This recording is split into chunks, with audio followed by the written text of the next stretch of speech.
Bismillahirrahmanirrahim. Perkenalkan, nama saya Yulita Anggitia Fauziah dengan NIM 119202056.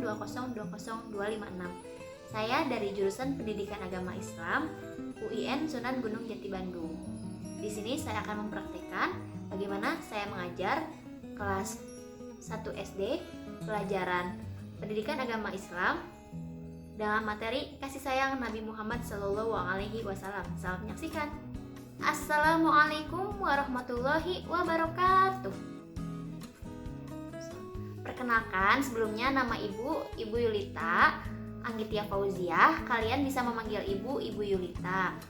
Nah, insya Allah pada kelas hari ini akan diajar oleh Ibu.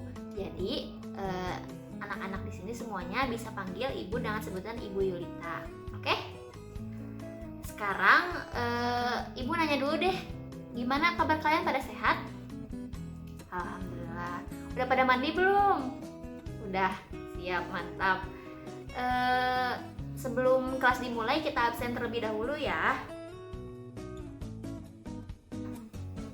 Oke, Cindy hadir. Oke, Alinda. Oke, Andita. Oke, hadir. Lalu Kanza hadir. Sip. Alhamdulillah 5 orang siswa Ibu hari ini hadir semua. Sebelum kelas dimulai, mari kita berdoa terlebih dahulu. Bismillahirrohmanirrohim. Raditu billahi robba wa bil islami dina wa bi muhammadin nabiyya wa rasulah. Robbi zidni ilman warzuqni fahman birahmatika ya arhamar rahimin. Amin ya rabbal alamin. Nah, sekarang sebelum dimulai kelas nih, Ibu mau ngecek kerapihan diri kalian. Coba, udah pada mandi kan tadi? Udah. Terus coba sekarang kukunya pada diangkat ke atas. Coba Ibu mau lihat pada udah potong kuku belum? Oh iya benar, udah pada rapih ya kukunya. Sekarang Ibu bakal cek keadaan kelas ya. Wah, ternyata udah pada rapih nih, yang pada piket udah melaksanakan tugasnya berarti ya. Jadi kita bisa memulai pembelajaran nih anak-anak. Eits, tunggu dulu, gak langsung mulai pembelajaran ya, tapi Ibu bakal nyebutin tujuan pembelajaran terlebih dahulu. Jadi biar kalian ada bayangan terkait pembelajaran kita, tujuannya mau seperti apa. Nah, yang pertama itu ada menyimak tentang kisah keteladanan Nabi Muhammad SAW. Yang kedua, mengamati gambar atau tayangan contoh keteladanan Nabi Muhammad SAW. Yang ketiga, motivasi dari guru dan mengajukan pertanyaan tentang keteladanan Nabi Muhammad SAW. Lalu ada mengajukan pertanyaan terkait dengan keteladanan Nabi SAW. Selanjutnya mendiskusikan isi gambar tentang keteladanan Nabi Muhammad SAW. Lalu menghubungkan kisah keteladanan Nabi Muhammad SAW dengan sikap kasih sayang dalam kehidupan sehari-hari. Selanjutnya menyampaikan hasil diskusi tentang keteladanan Nabi Muhammad SAW. Yang kedelapan menanggapi hasil presentasi, dan yang terakhir membuat kesimpulan yang dibantu dan dibimbing oleh Ibu. Nah, seperti itu tujuan dari pembelajaran pada hari ini. Nah, sekarang masuk ya ke pembelajaran. Coba kalian buka bukunya di halaman 1 ya, anak-anak. Nah, di situ ada judul. Coba siapa yang mau bacain? Cindy, sok, boleh. Allah Maha Pengasih dan Penyayang. Nah, terus coba kalian lihat di situ ada gambar-gambar, anak-anak. Ada 4 gambar. Coba ada yang mau mendeskripsikan nggak gambar yang pertama tuh, yang bulan bintang, yang di planet-planet, apa sih maksudnya? Ada yang mau menjelaskan? Oke, benar ya Andita. Jadi itu tuh gambar planet yang ada di langit. Coba planet ada berapa sih sebenarnya? Ada 8 ya. Nah, salah satunya itu planet bumi, planet yang kita tinggalin. Nah, itu tuh ada matahari, terus ada planet-planet yang lain. Nah, kita itu hidup di dunia ini merupakan ciptaan Allah. Allah. Nah, jadi kita harus bersyukur atas setiap kehidupan, setiap kejadian yang kita rasakan, yang kita alami, itu semuanya kehendak Allah, kayak gitu. Begitu juga sama matahari, langit, bulan, bintang, planet, itu pun merupakan ciptaannya Allah. Jadi semuanya itu berada dalam porosnya, berada dalam edarnya, kayak gitu. Nah, coba lihat di gambar yang kedua, itu tuh gambar sungai. Apa sih maksudnya gambar sungai yang bersih, indah, rapi? Nah, terus ada pohon-pohon, ada batu, ada rumput. Nah, itu tuh jadi anak-anak, Allah itu menciptakan langit dan bumi. Nah, di bumi salah satunya itu ada ekosistem sungai. Nah, di sungai itu di dalamnya ada ikan, lalu ada air. Nah, kalau misalkan sungainya masih bersih, air di sungainya bisa dipakai buat mandi. Kalau zaman dulu, kalau sekarang kan mungkin udah tercemar ya. Jadi kita ngandelinnya air dari dalam tanah. Terus ada batu-batu juga. Terus ada pohon yang buat menyerap air kalau misalkan kita hujan, biar kita nggak banjir. Nah, kayak gitu. Terus tuh di gambar ketiga coba kalian perhatikan, ada kegiatan-kegiatan siswa. Ada menanam tanaman bersama orang tuanya, lalu ada kegiatan saat belajar mengajar, terus ada anak yang lagi sakit, terus lagi dijagain tuh sama adiknya. Nah, itu apa maksudnya? Itu tuh kegiatan dalam sehari-hari yang biasa kita lakukan, kayak gitu. Terus tuh di gambar yang keempat ada apa tuh? Nah, ada gunung, terus ada hewan, ada burung, terus ada pohon. Nah, itu tuh semuanya merupakan ciptaan Allah. Nah, jadi kita harus bersyukur ya anak-anak atas segala yang Allah ciptakan, dan tentunya harus dijaga. Benar. Nah, ini tuh ekosistem hutan anak-anak. Tuh ada hewan, terus burung-burung. Semuanya wajib kita jaga. Oke, lanjut. Ada gambar tentang apa tuh?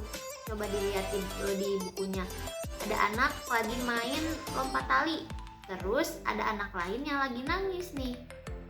Nah, terus ada temennya yang nyoba hibur. Nah, maksudnya apa nih di gambar ini? Nah, maksudnya jadi kalau misalkan ada anak nih lagi main, terus ternyata ada anak yang merasa terasingkan dan dia sedih. Nah, kita tuh sebagai bentuk kasih sayang kita, mencontoh dari apa yang Rasulullah SAW lakukan, maka kita harus menghibur anak tersebut. Karena nih ada nih di bacaan, Hari Raya Idul Fitri tiba, anak-anak bergembira ketika Rasulullah pulang. Ada anak menangis, Rasulullah berkata, "Jangan menangis anakku, aku akan membahagiakanmu." Lihat, Rasulullah SAW, Rasul kita semua, beliau seorang Rasul tapi tidak sombong. Beliau menyukai anak kecil, beliau mau menghibur anak kecil.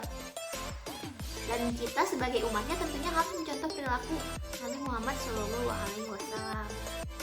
Nah, terus di sebelahnya tuh ada sholawat badar. Yuk kita sholawat bareng-bareng ya anak-anak.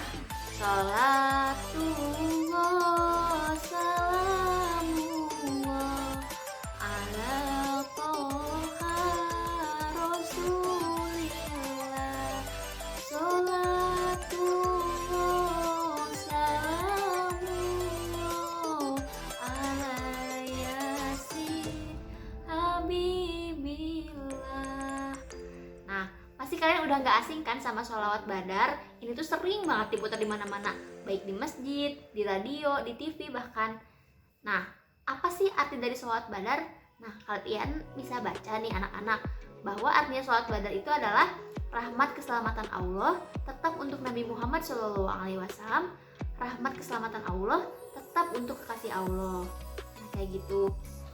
Nah, terus kalau anak-anak tahu manfaat dari sholawat itu banyak banget. Salah satunya yaitu kita akan dicintai oleh Allah Subhanahu wa Ta'ala. Selain mendapatkan pahala juga ya pastinya anak-anak. Kayak gitu. Terus tadi kan udah ya gambar anak yang lagi nangis, soalnya kayaknya ditinggalin sama temennya atau nggak diajak main sama temennya. Nah, selanjutnya nih ada gambar lagi nih. Ada anak kayaknya lagi main nih mereka. Terus tiba-tiba ada anak yang jatuh. Nah, tapi di situ cuma satu orang yang nyelamatin. Dia itu sebagai bentuk kasih sayangnya seorang teman kepada temannya yang lagi kesusahan atau temannya itu lagi jatuh. Tuh temannya terluka. Coba bisa dilihat ada lukanya tuh di pipinya, di lututnya, itu berdarah. Jadi temannya tersebut harus membantu. Jadi intinya teman-teman atau anak-anak di sini semuanya, kita harus saling tolong menolong. Oke. Jadi udah paham ya anak-anak ya. Harus diingat kalau misalkan sama manusia itu kita harus tolong menolong.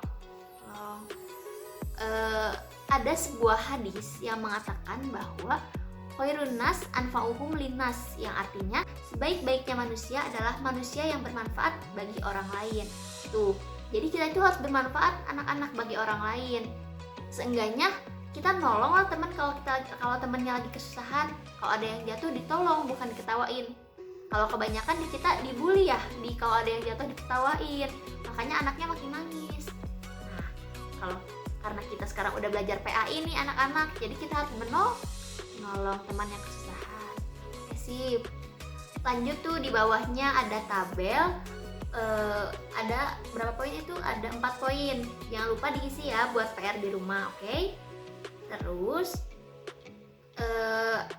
ada nih gambar. Nah, gambarnya itu ada anak lagi tiduran, terus ada anak kecil yang megang tangannya. Menurut kalian atau menurut anak-anak, kira-kira anaknya kenapa lagi tiduran? Lagi sakit ya pasti ya? Nah, kayaknya iya lagi sakit dan temennya atau adiknya lagi ngejagain atau ngejenguk.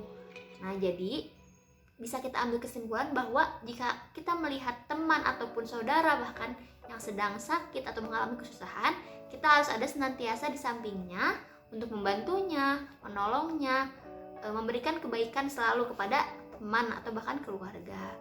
Kayak gitu ya anak-anak. Nah, sekarang poin selanjutnya nih. Ada kasih sayang Allah Subhanahu wa Ta'ala. Kalian tahu Asmaul Husna? Ada berapa Asmaul Husna? Ada 99 ya?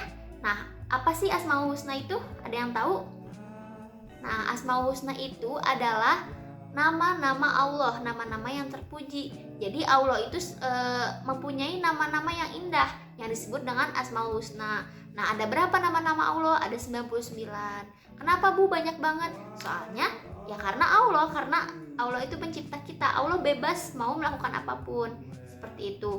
Nah, salah satu dari Asmaul Husna itu ada Ar-Rahman dan Ar-Rahim. Ada yang tahu nggak artinya Ar-Rahman dan Ar-Rahim? Nah, benar, artinya adalah Maha Pengasih dan lagi Maha Penyayang. Jadi Ar-Rahman itu artinya Maha Pengasih, Ar-Rahim artinya Maha Penyayang. Oke. Jadi ini sesuai ya sama yang dari tadi Ibu udah bahas dan kalian pun udah perhatiin bahwa kita itu harus saling tolong menolong, harus mengasihi temannya, mengasihi keluarga. Nah, itu pun sama ada di Asmaul Husna bahwa Allah itu Ar-Rahman artinya Maha Pengasih. Tuh, wujud dari Maha Pengasih itu apa? Wujud dari kita mengasihi itu apa? Yaitu senang menolong teman yang kesusahan, kayak gitu. Terus ada Ar-Rahim, Ar-Rahim Maha Penyayang. Nah, berarti kita harus menyayangi orang-orang yang ada di hidup kita. Nih, kasih sayang itu dibagi menjadi 3 anak-anak. Ada kasih sayang kepada diri sendiri, yang kedua ada kasih sayang kepada teman, dan yang ketiga ada kasih sayang kepada alam sekitar. Nah, contoh kasih sayang kepada diri sendiri apa Ibu? Nah, contohnya kita kalau misalkan lapar, terus kita apa? Makan kan? Nah, itu tuh bentuk kasih sayang terhadap diri sendiri, karena kita memenuhi apa yang tubuh kita inginkan. Terus kalau misalkan kita bosan, misalkan kita main game nih Bu, nah itu nggak apa-apa karena emang tubuh otak kita lagi bosan butuh refreshing sehingga kita pengen main game. Tapi ingat secukupnya. Oke. Nah, lanjut ada kasih sayang kepada teman. Nah, apa maksudnya kasih sayang kepada teman? Tadi yang udah dijelasin, saling tolong menolong. Lalu kalau misalkan ada temennya yang lagi kesusahan, kita ngebantuin. Terus poin yang ketiga itu ada peduli terhadap alam sekitar. Contohnya apa Bu Guru? Contohnya ketika kita ngelihat sungai, kita nggak buang sampah sembarangan. Nah, itu salah satu cara kita menjaga atau peduli terhadap alam sekitar. Gitu ya anak-anak. Jadi ingat, buang sampah itu tidak boleh. Oke. Jadi ingat ya anak-anak, bahwa sikap kita harus menyayangi keluarga dan semua teman. Oke, mantap. Nah, selanjutnya kerjain, coba kalian lafalin Ar-Rahman dan Ar-Rahim, dan ceritakan senangnya ditolong teman. Coba ke teman sebangkunya ya, ceritain ya. Oke. Nah, terus lihat di tabel ini ada kolom nih. Aku bisa menyebutkan arti Ar-Rahman. Pada bisa kan apa arti Ar-Rahman? Maha pengasih. Benar ya. Berarti dicontreng di kolomnya iya. Nah, terus aku bisa menyebutkan arti Ar-Rahim. Tadi Ar-Rahim artinya apa? Maha penyayang. Oke. Berarti dicontreng ya. Iya gitu. Coba sekali lagi. Tadi Ar-Rahman artinya apa? Maha pengasih. Lalu Ar-Rahim artinya maha penyayang. Oke. Nah, jangan lupa tugas kelompoknya dikerjain ya anak-anak. Nah, mungkin pembelajaran hari ini cukup sekian ya dari Ibu. Sekarang kesimpulannya deh. Coba dari anak-anak ada nggak yang mau menyampaikan kesimpulan dari pembelajaran yang telah kita lakukan tadi? Ayo. Oke, Cindy. Siap. Oke, mantap. Benar ya. Jadi kita harus saling tolong menolong, baik kepada teman, kepada keluarga, kepada guru, bahkan kepada orang yang lebih dewasa, kayak gitu ya. Terus jangan lupa untuk membantu orang-orang yang sedang kesusahan ya anak-anak. Nah, orang yang lagi jatuh, orang yang lagi dalam masalah bukan diketawain tapi ditolong. Nah, terakhir ingat bahwa saling tolong-menolong itu sangat penting. Kenapa sangat penting? Karena kita akan mendapatkan pahala dari Allah Subhanahu wa Ta'ala. Dan yang kedua, segala sesuatu yang kita perbuat atau yang kita tanam, nah itu akan menjadi kebaikan untuk kita sendiri. Jadi akan Allah balas dengan yang lebih baik. Jadi ketika kita menolong teman kita atau ketika kita membantu teman kita yang kesusahan, maka Allah ketika kita kesusahan akan dibantu kita oleh Allah Subhanahu wa Ta'ala. Jadi ingat ya, untuk saling tolong menolong. Oke. Nah, sebelum kelas ditutup, ada nih video tentang lagu anak-anak. Nah, Ibu bakal puterin buat anak-anak ya. Jadi kita simak dan nyanyi bareng-bareng ya. Oke? Tadi kan kita udah mempelajari tentang kasih sayang terhadap diri sendiri, kasih sayang terhadap hewan, kasih sayang terhadap alam. Nah, ini ada nih kasih sayang terhadap ibu. Ibu kan manusia ya. Nah, kalian tahu lagu Kasih Ibu? Nah, kita dengerin bareng-bareng ya anak-anak ya. Kalau yang tahu, ayo kita nyanyi bareng-bareng. Kasih ibu kepada beta tak terhingga sepanjang masa, hanya memberi tak harap kembali, bagai sang surya menyinari dunia. Nah, itu ya anak-anak, salah satu contoh lagu kasih sayang terhadap manusia atau terhadap ibu ya. Nah, mungkin cukup sekian ya pembelajaran hari ini. Semoga bermanfaat buat anak-anak semua dan bisa diaplikasikan dalam kehidupan sehari-hari. Nah, mari kita tutup pembelajaran hari ini dengan mengucapkan lafaz hamdalah bersama-sama. Alhamdulillahirobbilalamin. Cukup sekian yang dapat Ibu sampaikan. Mohon maaf bila terdapat banyak kekurangan. Wassalamualaikum warahmatullahi wabarakatuh. Dadah anak-anak.